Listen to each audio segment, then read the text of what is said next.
Hi, this is Trey Pastor. Welcome to my review of Doom Patrol, Season 1, Episode 9, called Jane Patrol. Okay, so this episode was basically about Jane, Crazy Jane. And we left off where she went basically catatonic. Her last personality, Karen, got basically dragged down to the pit, to the underground, which is a place where all her personalities live.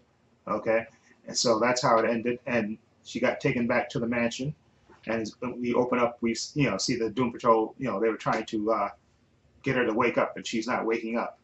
Okay, and this episode was really good. I really enjoyed this episode because basically what happened in this episode was, they're trying to wake her up, and of course she doesn't wake up, and we find out what's going on inside of her person, inside of her brain. Literally, we find out what happened, and they definitely showed all the different personalities and stuff, which we know she's supposed to have 64 different personalities.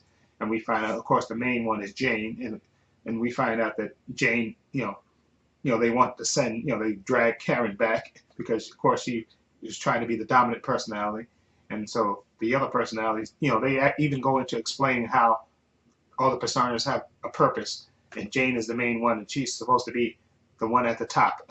Okay, and they literally, she's having doubts, and she doesn't really want to go back up top. She feels that it's scary, and they really do a good job of portraying, the different personalities and stuff. And the actress plays some of the personalities, but not all of them. And we get to see some of them, not all of them, of course. That would be 64, but they get to show you the main ones and stuff.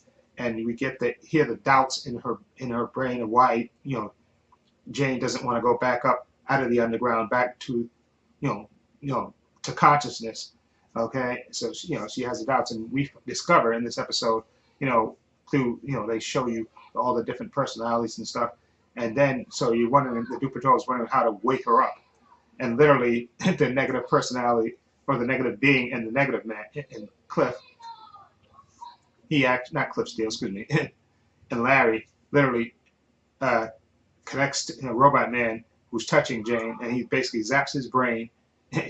He's the connection, the negative being from Cliff's brain into Jane's brain, and he actually, you get the physical manifestation of the actor, Brendan Fraser, down there in the underground looking for Jane. Okay, and I thought, again, the way they portrayed it, I thought, again, Brandon Fraser. The good thing about the show is that they actually use the actors who do the voice work. Actually, you see them in live in certain scenes. You see them. They did the same thing with Matthew Bomer last week, and then this week they do it with Brendan Fraser. He's down in the underground looking for Jane and trying to get her to come back.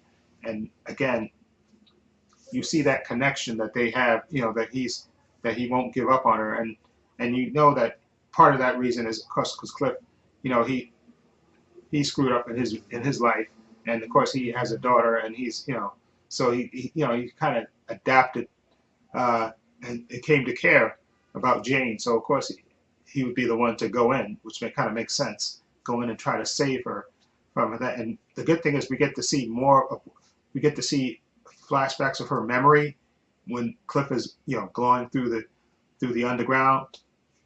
We get to see part of her memories of her a past, and we get to see, of course, that she had an abusive father.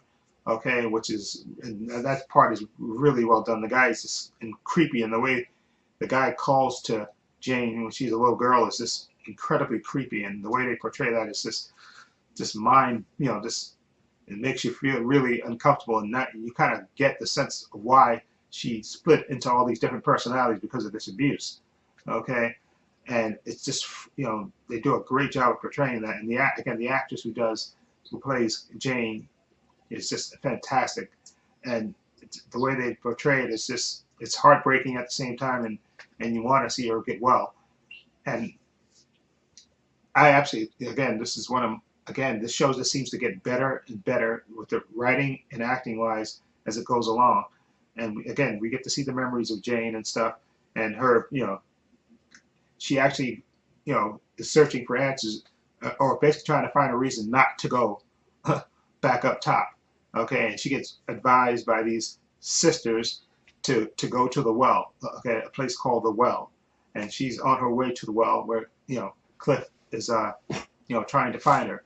and later we find out that actually the well is the source of that pain from her father.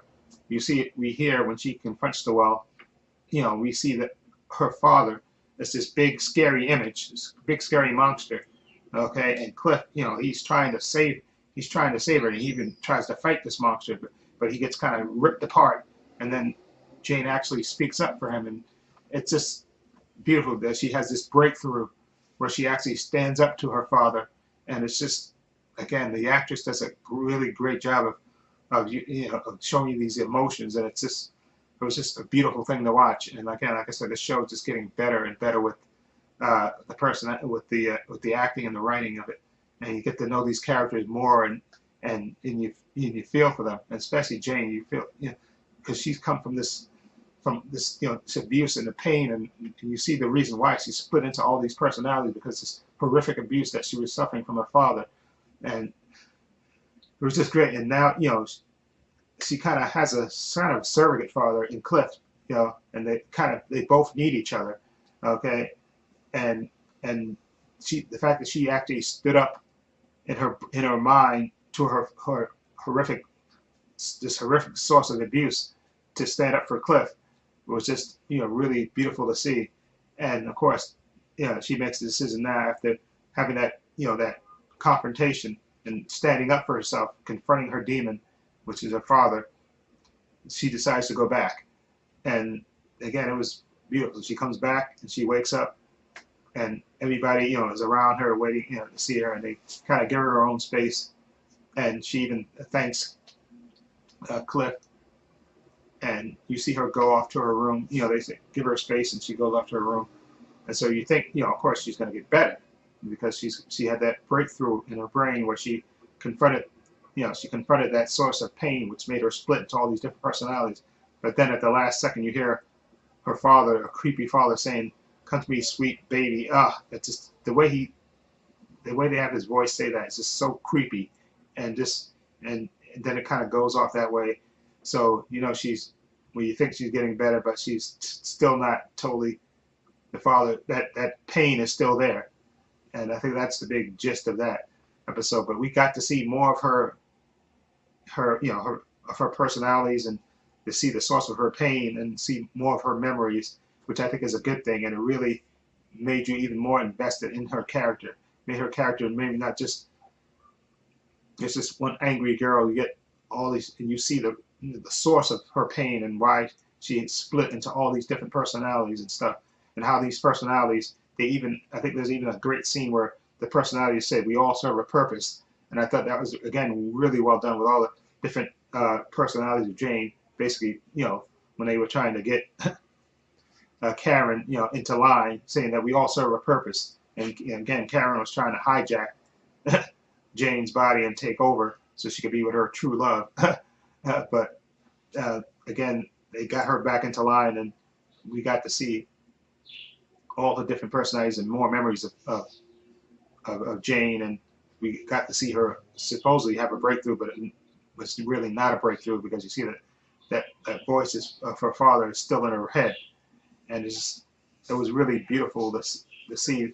Again, a well-written episode and well-directed, and the acting top notch. We got to see Brendan Fraser in the flesh, okay, and you got interacting with all the different personalities, and it was really beautiful to see, and I really enjoyed this episode a lot. Again, like I said, this show is getting better and better with the personalities.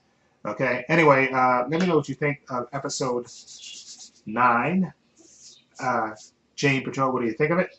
Feel free to leave comments down below. If you like this review, please hit the subscribe button down below. Let me know what you think of it. Feel free to leave comments down below and let me know what you think. I have links to my social media in the description box, my Facebook, my Twitter, my Instagram. I also have links to my other channel, Paul's Views and Opinions. Please check that out as well. And this is Trey Pastor saying so long and take care.